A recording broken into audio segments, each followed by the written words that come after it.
Muito bem, estamos de volta aqui para a segunda parte da nossa aula.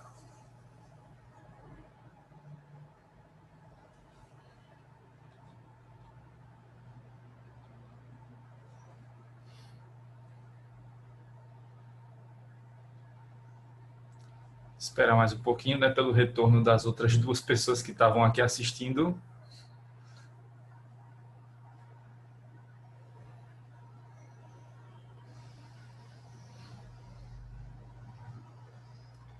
Lembrando que as aulas já estão sendo colocadas lá no YouTube, né? Vocês já estão ligadas. Sempre que vai terminando a aula aqui, algumas horas depois já coloco lá, né, a aula disponível. E esse material que eu estou falando hoje aqui sobre ele, né, já vai entrar daqui a pouco também no sistema para vocês terem acesso, os slides. Não esqueçam de já providenciar os livros, né, porque como está demorando muito a chegar, né, por conta do excesso, né, de compras que estão sendo feitas pela internet, né, então o prazo de entrega está sendo bem alargado, né, então vejam logo se vão comprar os livros, né, ou o livro de sucessões para adquirir logo, né, para ver se chega antes da prova. Eu estava vendo um livro ontem de constitucional para comprar, estava previsão de entrega 34 dias úteis, então está nesse nível, né? Se for isso tudo mesmo, só chega lá para o meio de abril. Então, tá difícil.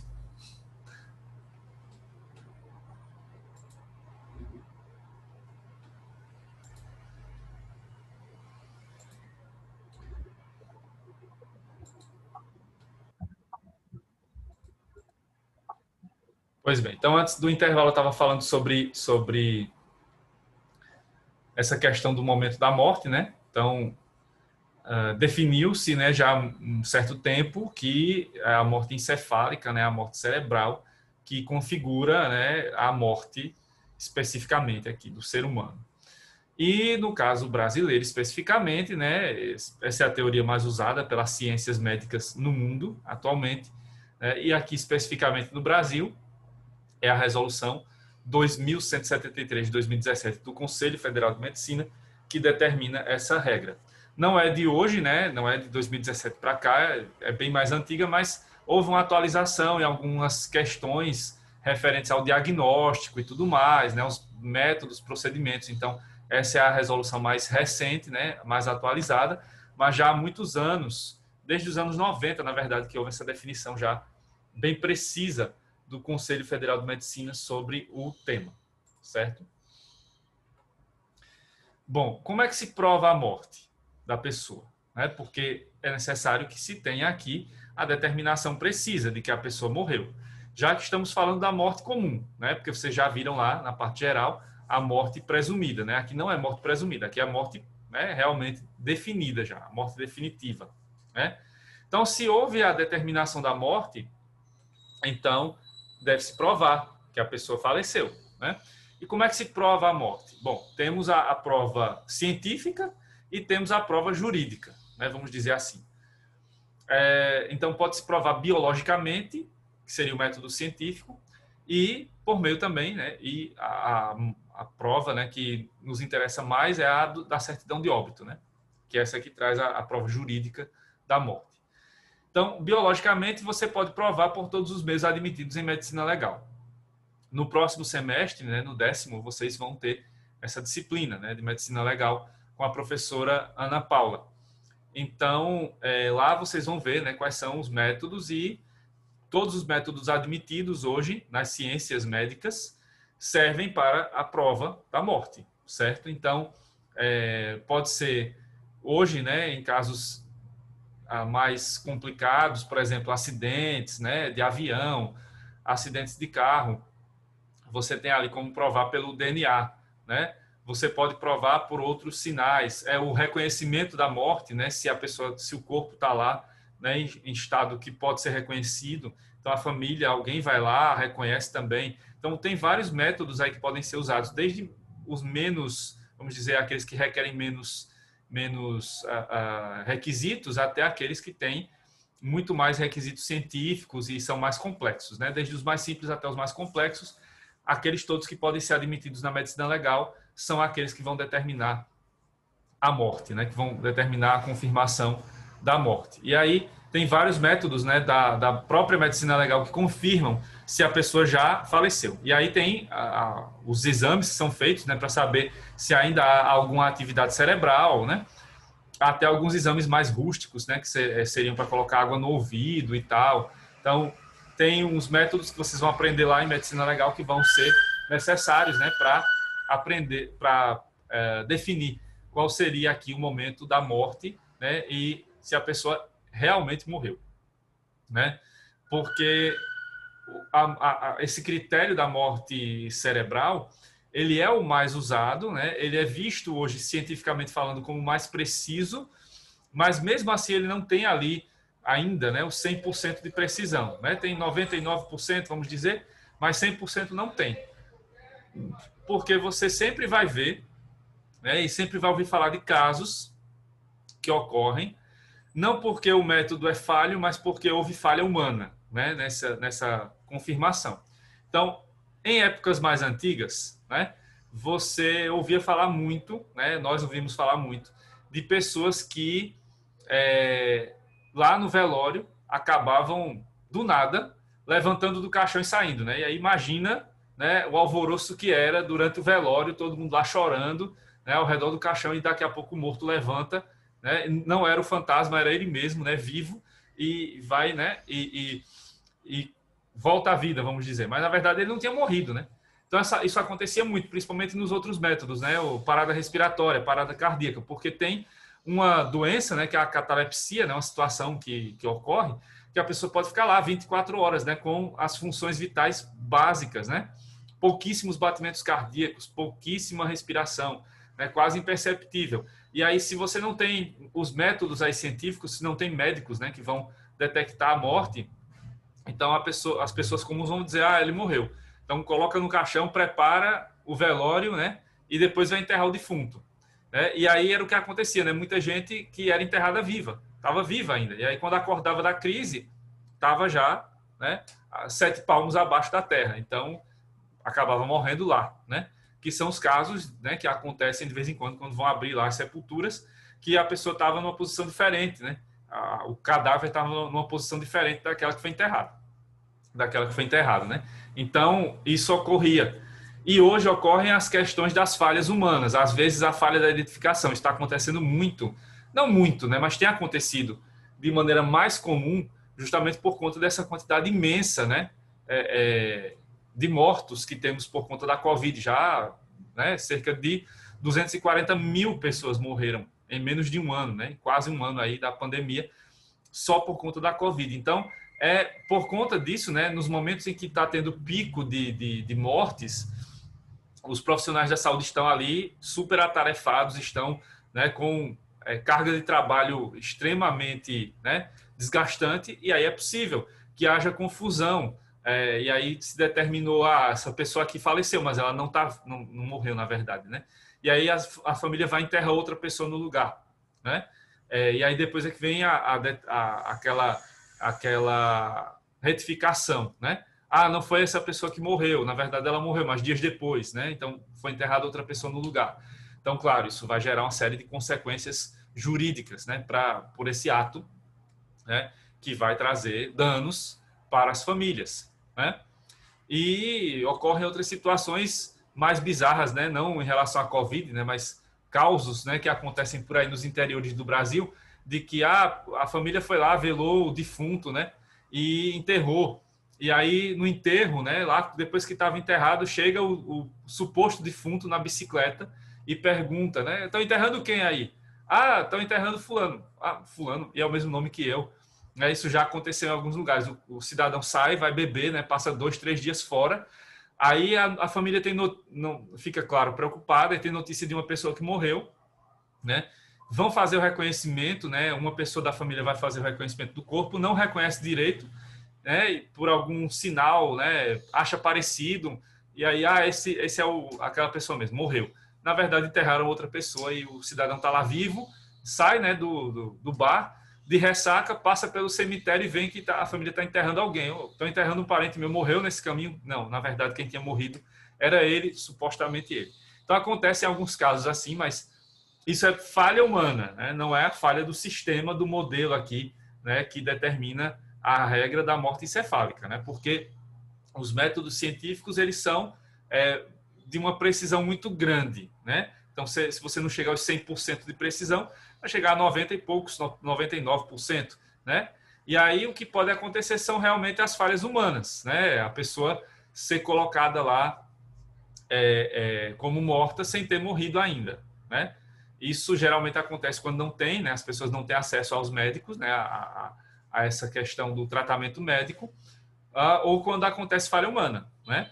Porque para se comprovar isso, inclusive, não é só um médico, né? Tem que ser uma equipe médica que vai determinar a morte, né? Para poder determinar o momento exato da morte, enfim.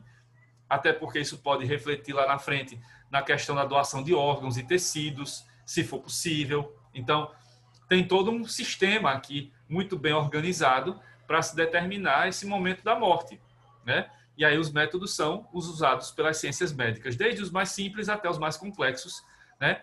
E aí utiliza-se sempre aquele que seja o mais eficaz, né, para determinar a morte daquela pessoa, né? E inclusive o momento exato da morte, que isso é importante para determinar quando começa a SASINE, né? Isso é fundamental aqui. E a prova jurídica, né, da morte, que é a que nos interessa mais, né, como operadores do direito, é a da certidão de óbito, né? E aí nós temos essa lei, né, a Lei de Registros Públicos, que é a Lei 6.015 de 73, que trata em 11 artigos dessa certidão, né? Então, nesses 11 artigos estão todos os requisitos, todo o passo a passo que deve ser utilizado, né, que deve ser seguido, para que se tenha, né, a determinação ali de uma certidão de óbito precisa. Eu não vou ler com vocês todos os artigos, depois fica aí para vocês, né, um dever de casa, né, para vocês darem uma olhada aí no final de semana nos 11 artigos, para vocês terem a noção exata, né, precisa do que significa, da importância, né, que se tem aí, que deve ser dada a certidão de óbito, né, para fins sucessórios, enfim, para todos os fins necessários. A gente vai ver alguns trechos aqui importantes que valem a pena ser ressaltados, né? Então, vou mostrar alguns artigos, alguns trechinhos para vocês, principalmente os artigos 79 e 80, né, que são os mais importantes. Mas vocês deem uma olhada em todos, né, os 11 artigos, para vocês verem como é que funciona ou deve funcionar a certidão de óbito no Brasil. Bom, então, o 77, né, que é o primeiro artigo que trata do tema, vai determinar o seguinte: nenhum sepultamento será feito sem certidão do oficial de registro do lugar do falecimento ou do lugar de residência do decujus, quando o falecimento ocorrer em local diverso do seu domicílio, extraída após a lavratura do assento de óbito, em vista do atestado de médico, se houver no lugar, ou, em caso contrário, de duas pessoas qualificadas que tiverem presenciado ou verificado a morte. Como essa lei é lá de 1973, né, na época havia uma carência, né, muito maior de médicos do que hoje. Lógico que hoje a regra vai ser sempre o atestado médico aqui, né? Mas a questão das duas pessoas qualificadas ainda existe, desde que sejam, claro, profissionais da saúde, né? Mas é muito mais comum hoje que você tenha realmente a presença aqui da equipe médica, que vai determinar esse assento de óbito, né? A determinação precisa, né, da utilização do método científico para determinar o momento do óbito. Então, a regra aqui do Brasil é essa, né, de que nenhum sepultamento será feito sem a certidão oficial do registro, né? Do local do falecimento, do lugar da residência do decujus. Isso aí a gente vai ver no próximo assunto, né, que é o local da abertura da sucessão. Então, como é que vai funcionar essa questão do lugar do falecimento, do lugar da residência? Claro, se ocorrer em lugar diverso da morte, do domicílio, né, do decujus. E aí a questão da lavratura do assento de óbito, que será fundamental para determinar a causa mortis e outros requisitos, né, que serão usados na certidão de óbito. No parágrafo 1º, aí tratando especificamente de morte de criança, né, de crianças recém-nascidas e tal. Antes de proceder ao assento de óbito de criança de menos de 1 ano, o oficial verificará se houve registro de nascimento que, em caso de falta, será previamente feito. Hoje isso praticamente não existe mais, né? Porque hoje é prática já de que até mesmo nos hospitais, né, em algumas cidades já tem, até nos hospitais, um lugar já reservado ali para fazer o registro da criança. Então, hoje é cada vez mais fácil fazer o registro de nascimento, mas ainda podem existir situações assim, principalmente no interior do Brasil e também quando se envolve famílias muito pobres, né, que não têm acesso a nada e também não terão acesso à possibilidade, né, de fazer a certidão de nascimento do seu filho ou da sua filha. Então, ainda pode existir esse caso aí, mas ele é cada vez mais raro, né? Principalmente porque os hospitais já têm aí, em alguns casos, em vários casos, locais específicos já dentro do hospital, dentro das dependências do hospital, para fazer a certidão de nascimento das crianças que vão nascendo. Tá? No parágrafo 2º, trata-se da questão da cremação, né, do cadáver. E aí, a cremação de cadáver somente será feita daquele que houver manifestado a vontade de ser incinerado ou no interesse da saúde pública, ou se o atestado de óbito houver sido firmado por 2 médicos ou por um médico legista, e no caso de morte violenta, depois de autorizada pela autoridade judiciária. Aí tem toda a questão que envolve até a própria investigação penal, etc., né? São várias situações aí. Então, a cremação ela pode ser feita nessas situações. Primeiro, a pessoa tem que ter manifestado em vida a vontade de ser cremado. Então, em vida, a pessoa já dizia a seus parentes e amigos, olha, se eu morrer, quando eu morrer, se eu morrer não, né? Todos vamos morrer. A pessoa diz, quando eu morrer, eu quero ser cremado. Né? Então, procurem um crematório e eu quero ser cremado, quero ser cremada, minhas cinzas devem ser jogadas sei lá onde, enfim. Então, esse é o desejo. Então, se o falecido em vida já se manifestava dessa maneira, então há a possibilidade da cremação do cadáver. Também pode ser no interesse da saúde pública, em situações, por exemplo, né, não é o caso da Covid, mas em algumas epidemias de algumas doenças em que é necessário incinerar o cadáver. Né? Isso era uma prática mais antiga, hoje já não é a prática, tanto é que no caso da Covid se isola o caixão, se tem a restrição do funeral e do enterro, mas não é preciso incinerar os cadáveres. Então, nesse caso, do interesse da saúde pública, só se houver realmente alguma situação de epidemia em que seja necessário, para conter a contaminação, que os corpos sejam incinerados. Aí seria outra situação em que poderia haver cremação. E aí, claro, né, se o atestado de óbito houver sido firmado por 2 médicos ou por um médico legista, né, por conta da questão específica, né, da doença, enfim, da situação que levaria a essa incineração por questão de saúde pública. E se a pessoa morreu por morte violenta, que foi assassinada, né, por N motivos possíveis, aí depois da autorizada pela autoridade judiciária, porque, como vocês já viram em direito penal, né, e em processo penal, às vezes pode ser possível e necessária a questão da exumação do cadáver.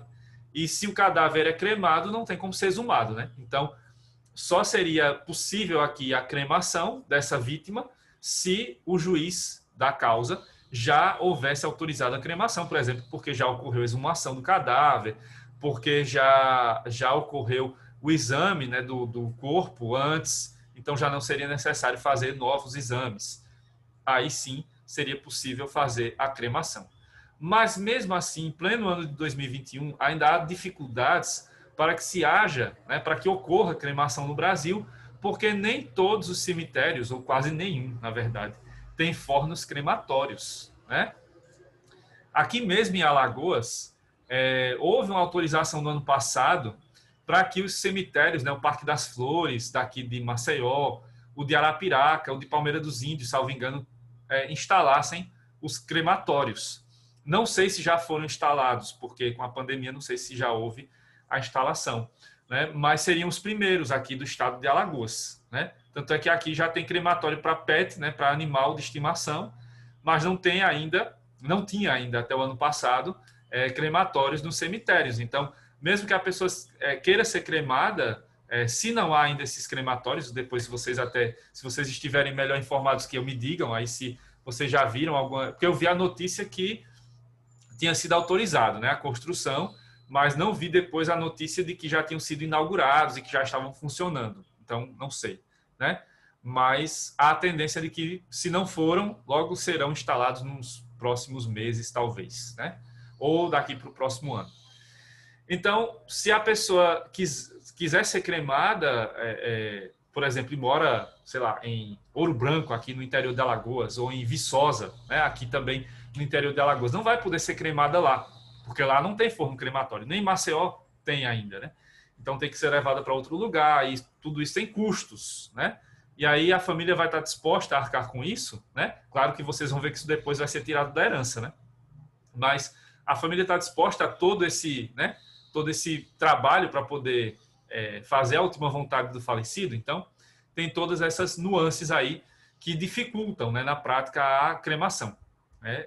Porque no Brasil não há fornos crematórios em todos os cemitérios, né? Então, não é uma prática comum aqui no Brasil, apesar de que é possível seguindo essas regras aí. No artigo 78, né, da Lei de Registros Públicos, determina-se o seguinte: na impossibilidade de ser feito o registro dentro de 24 horas do falecimento, pela distância ou qualquer outro motivo relevante, o assento será lavrado depois, com a maior urgência, e dentro dos prazos fixados no artigo 50 dessa mesma lei, que são prazos de 15 dias até 3 meses, a depender da distância do cartório mais próximo. Então, aquela regra de que só pode ser enterrado se houver a certidão de óbito não é bem assim, né? Lá do 77. É possível que, nesses casos excepcionais aí, do artigo 78, por conta da distância ou qualquer outro motivo relevante, claro, esse assento de óbito seja lavrado depois, né? Que é o que está acontecendo, inclusive, quando ocorre aquela quantidade exorbitante de mortes por conta agora da Covid, né? Então, houve um momento lá na pandemia que tudo fechou, né? Então, os cartórios ficaram abertos, mas em horário reduzido e tal. Hoje ainda estão em horário reduzido, né? Mas estavam em horário ainda mais reduzido. Enfim, então havia uma série de restrições que impedia, por exemplo, que houvesse a emissão da certidão de óbito no mesmo dia. Então, nesses momentos, nessas situações, é possível que se faça esse assento com a maior urgência e aí, seguindo esses prazos aí que seriam de 15 dias a 3 meses, a depender da distância do cartório mais próximo. Aqui a gente sempre tem cartórios próximos, né, na mesma cidade ou em cidades vizinhas, mas não podemos esquecer lá do norte do Brasil, né, do centro-oeste, por exemplo, que são áreas imensas e tem comunidades bem distantes das cidades. Então, é preciso ir de barco, né, e leva-se vários dias para chegar lá. Então, ainda serve essa regra aí dos 15 dias a 3 meses para aquelas comunidades, claro que sim. Então, ainda não está em desuso, apesar de ser uma lei antiga, mas essa regra ainda não está em desuso, né? E volta em situações de calamidade, como é o caso agora da Covid, né? Com essa quantidade imensa de mortes que tem ocorrido. Aqui nem tanto, né? Porque aqui a nossa média de mortes gira em torno de 10 por dia, né? São mortes, claro, terríveis, mas há situações aí em outros estados em que a quantidade de mortes passa de 100 por dia. Então aí, claro que as demandas lá são muito maiores e é possível, a depender do local, que não se tenha, né, como emitir as certidões no mesmo dia e com a mesma brevidade. Então, nesses casos, se usa o artigo 78 da Lei 6.015. Aí, dando sequência, né, nós temos o artigo 79, né, que prevê, né, que devem estar previstos aí na declaração de óbito, né, são obrigados a fazer a declaração de óbito, no artigo 79. Aí vejam que essa lei, por ser anterior, né, a Constituição não tem incisos, ela tem os itens, né, ela tem uma desorganização aí na sua forma, né? Então, seriam aí incisos, né? Então, devem fazer a declaração, ou estão aptos a fazer.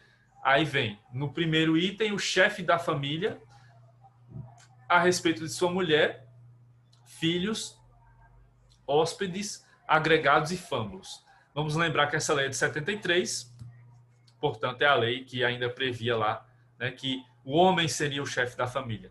Só que isso hoje já tem que ser visto de outra maneira, então seria aí a pessoa responsável pela família, seja o homem, seja a mulher, né? Então seria o marido em relação à sua esposa ou a esposa em relação a seu marido, né? Então essa pessoa que é vista como a chefe da família é que vai ser responsável em primeiro lugar, né, para tratar aí da viúva ou do viúvo, dos filhos, hóspedes, agregados e fâmulos. Aí no inciso 2 viria a viúva a respeito do seu marido e de cada uma das pessoas indicadas no número antecedente. Aí não se deve ver, porque nessa época havia essa hierarquia mesmo. Primeiro o marido, depois a viúva. Hoje não, é qualquer um dos dois, né? Então, hoje deve-se ler os dois de maneira sistemática aí para garantir que quem seja, né, que está ali à frente da família é que vai ser responsável por fazer a declaração de óbito. No terceiro inciso, aí aparece o filho a respeito do pai ou da mãe, o irmão a respeito dos irmãos e demais pessoas da casa, indicadas no número 1, que seriam os hóspedes, os agregados, os famosos, ou seja, quem estava na casa, né, e acabou falecendo lá. O parente mais próximo, maior e presente. Então, outras pessoas que são responsáveis, né? Então, se os pais morrem, o filho é responsável por fazer a certidão de óbito deles.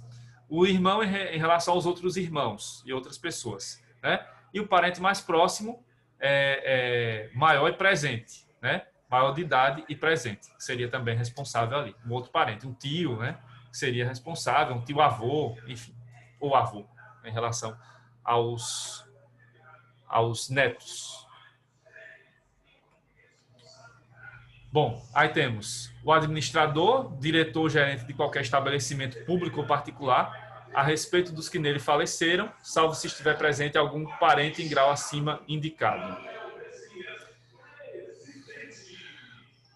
Pessoal, vou fazer um pequeno, colocar mudo aqui, porque está passando um carro de som fazendo campanha de novo, só que agora não é mais para prefeito, é para a Associação dos Moradores do Bairro. Só um minutinho.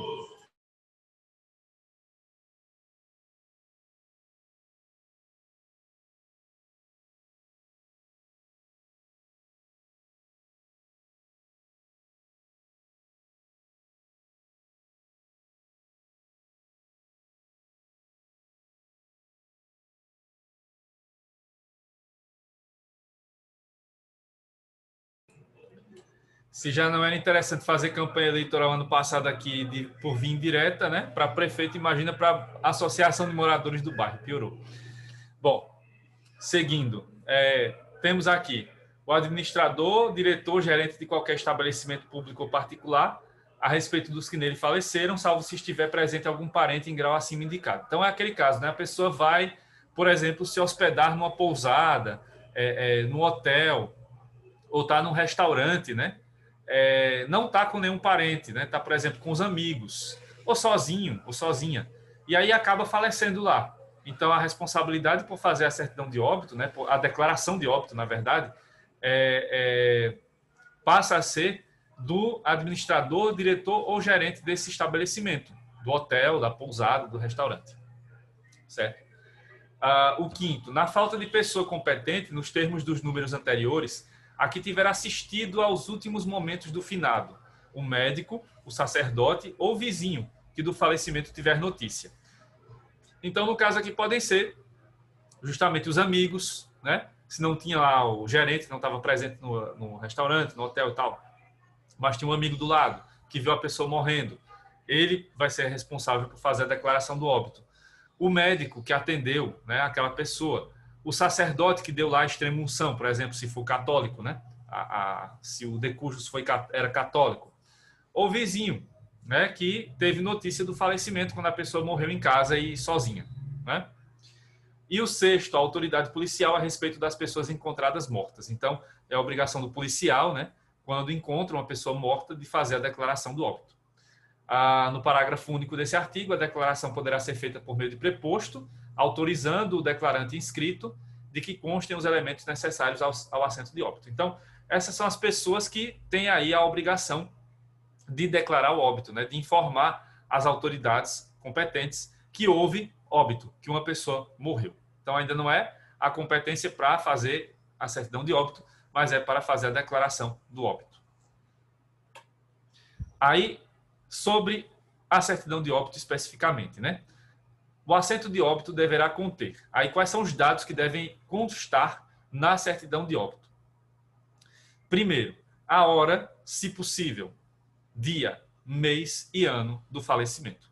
Então, usando lá o exemplo que eu dei na primeira parte da aula, se fôssemos fazer a certidão de óbito daquela pessoa, né, que faleceu lá, que deixou os 3 filhos, teríamos então ali a possibilidade de colocar a hora, porque eu determinei, né, 8h35 da manhã. Então, seria o quê?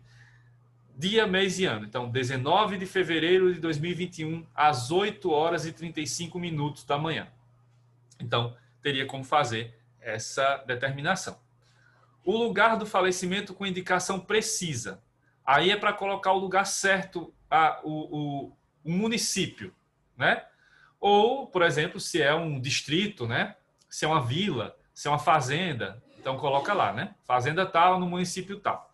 Mas se a pessoa morreu numa área urbana, então se coloca lá, falecido no município de Maceió, por exemplo, né? E se tem o local do hospital, falecido no hospital tal, na cidade de Maceió, né?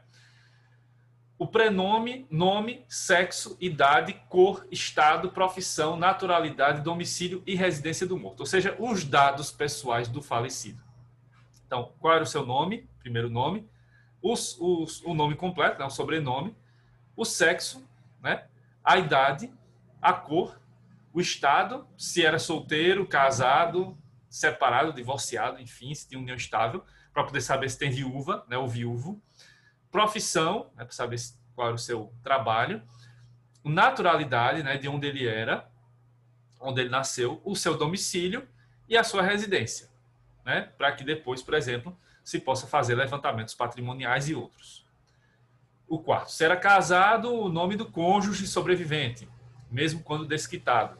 Se viúvo, o do cônjuge pré-defunto e o cartório de casamento em ambos os casos. Então, aí a regra, né, se era casado, e hoje já se utiliza também essa mesma regra para a união estável. Então, se era casado, se tinha união estável, o nome do cônjuge, o nome da companheira, né, ou o nome do companheiro.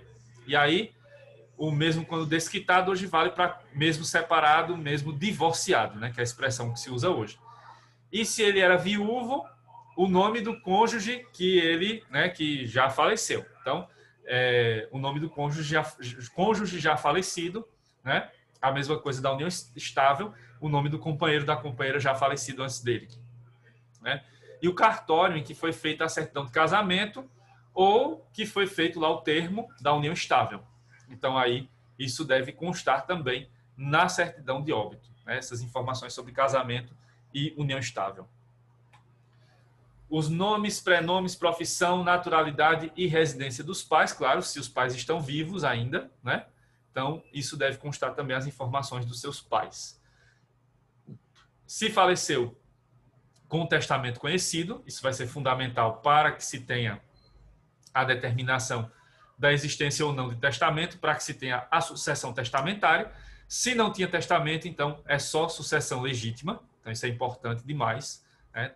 Constar na certidão de óbito. Se deixou filhos, nome e idade de cada um, porque os filhos, como vamos ver mais à frente, são os herdeiros em potencial, então é preciso deixar lá os nomes dos filhos, né? E as idades de cada um deles, para saber se são maiores ou menores, para responderem, inclusive, por eventuais questões relacionadas à morte. Oitavo, se a morte foi natural ou violenta e a causa conhecida, com o nome dos atestantes. Então, é importante colocar lá causa mortis, né? Se foi por circunstâncias naturais, se foi uma morte provocada, né? Porque isso é fundamental não só para fins penais, mas também para fins civis. Como vamos ver mais à frente, é possível que, caso um dos filhos, por exemplo, tenha matado o pai ou a mãe, então ele vai ser excluído da herança. Então é importante saber se a morte foi violenta e a causa conhecida, até para que depois isso sirva como, né, subsídio para mais à frente, né, existir uma ação que exclua algum ou alguns desses herdeiros aí que foram habilitados, que foram nomeados na certidão de óbito, certo? Nono, lugar do sepultamento, principalmente porque, se for o caso, por exemplo, de se ter a necessidade de exumação do cadáver, né? Então se sabe onde a pessoa foi sepultada, então o lugar do sepultamento é fundamental, né? O décimo, se deixou bens e herdeiros menores ou interditos, né? Porque aí você tem a situação dos menores, né? Dos herdeiros menores, que vão ser aí representados, né? Na herança, no inventário e na posterior partilha. Se era eleitor, né? Isso é importante porque se ele era eleitor, vai ser necessário que se comunique, né, ao Tribunal Eleitoral para que se dê baixa, né, no título de eleitor, para que ele não, né, para que uma pessoa morta não vote. E aí uma pessoa morta, claro, não vai votar, mas sim uma pessoa viva, muito viva e esperta, que vai votar no lugar dele, né? Isso acontece aqui no Brasil, mas cada vez menos, claro, né, com a votação eletrônica, né? São casos muito raros que aparecem, claro, são crimes eleitorais, e é raríssimo acontecer hoje, mas você tem situações, por exemplo, do cadastro de eleitores que é desatualizado. E aí você tem situações aí bizarras, né, de municípios que têm mais eleitores do que habitantes. Claro que isso se justifica também pelo fato de que você tem muitas pessoas que vão morar fora, né, nascem naquela cidade, depois que chegam à maioridade vão morar fora, em outras cidades, e continuam mantendo o título de eleitor lá naquela cidade, né? Isso acontece.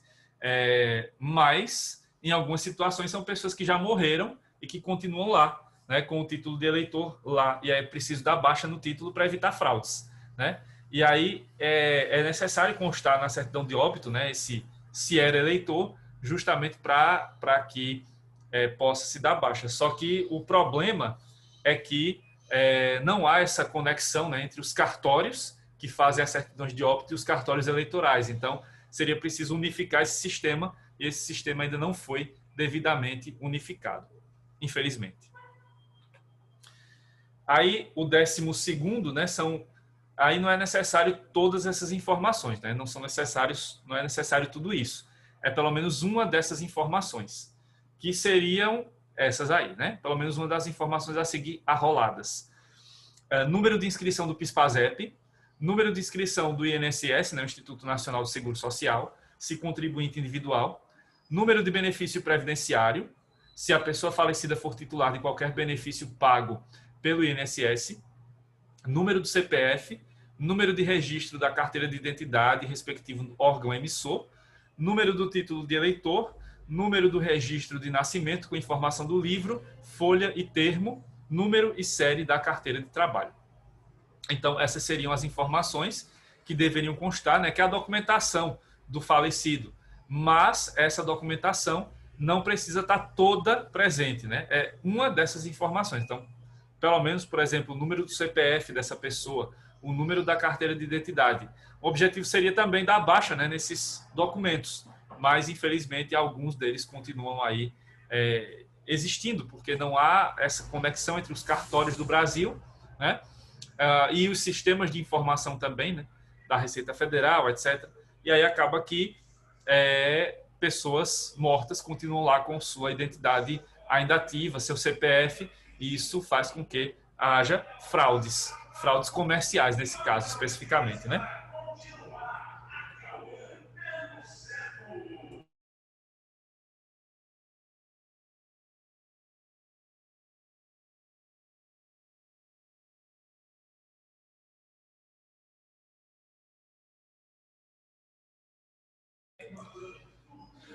Bom, seguindo, no artigo 80, temos aqui o oficial de registro, o parágrafo único, né?